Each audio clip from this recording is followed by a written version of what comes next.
In a lot of ways, right, what made ChatGPT so successful, what made it explode, was that simple chat interface that really kind of democratized uh, a sophisticated large language model in the hands of the masses, right? Like even my parents ask me about ChatGPT and they've used ChatGPT.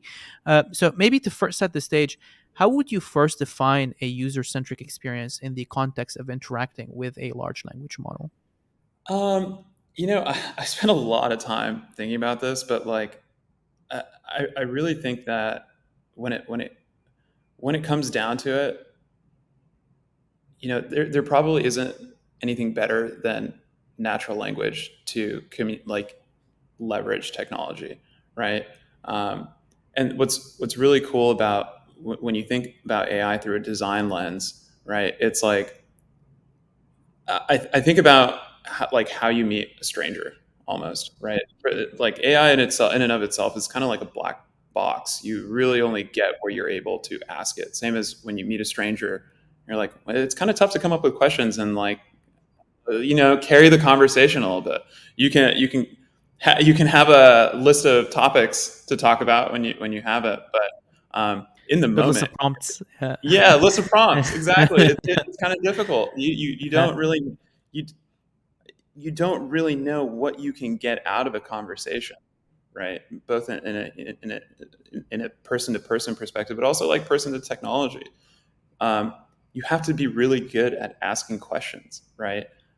And so if you kind of follow that, you look at Bing Chat, they've incorporated it into the browser. A lot of project management tools have put like a little chat window there. Um, I I can't help but feel like most of it is going to come from designing the other side of the conversation.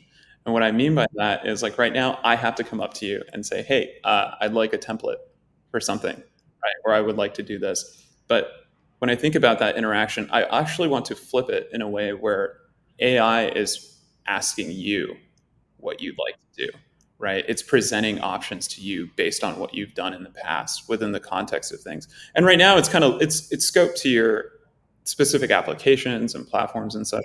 But you can totally imagine a world where this is just on your machine, right? It's on your laptop. It's totally local to your entire computer environment.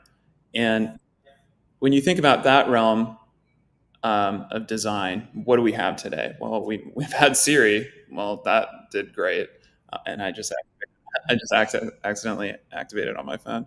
Um, we have Alexa, we have Google, we have all these things, right? But they just listen, right?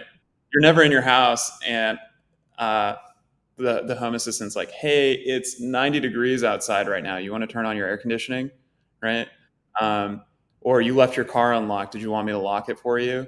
Small things like that, which give you the confidence and knowledge to understand what these things are able to do for you, right? So then, on your way out the door when it's hot outside, you know that it can do this. You turn it on. Right now, you're like, I wonder what this thing can do.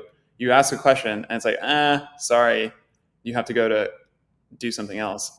Um, and so within the realm of design specifically, I really think about that experience a lot, where today we just add buttons to everything. It's like AI this, AI that, and you see this across all the projects, AI comments, AI.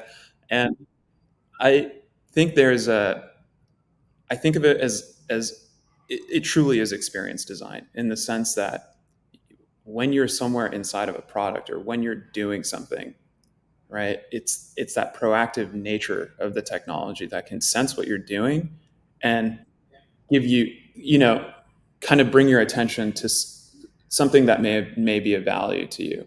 And of course, from there, it comes to customization and molding it specifically to how you work. But that's how I think about it through the lens of design. Is that like the natural language interaction part is probably really good thing. As you mentioned, it opened it up, it humanized it, right? It really did. It felt like texting your friend, right? And the really great thing about it, I think, was that it created more of a feedback loop between person and computer. Whereas normally in programming, you write a function, you test that function, like gosh, like something didn't work, something broke, and then you rack your head up thinking about how you fix this function. But now you're just a continuous eval loop where it's just like, hey, can you give me the weather? where do you want the weather? Or like, here's the weather based on what I know. Oh, no, I meant weather in London. Oh, okay, cool. And you just keep on like probing at it until you get the desired output.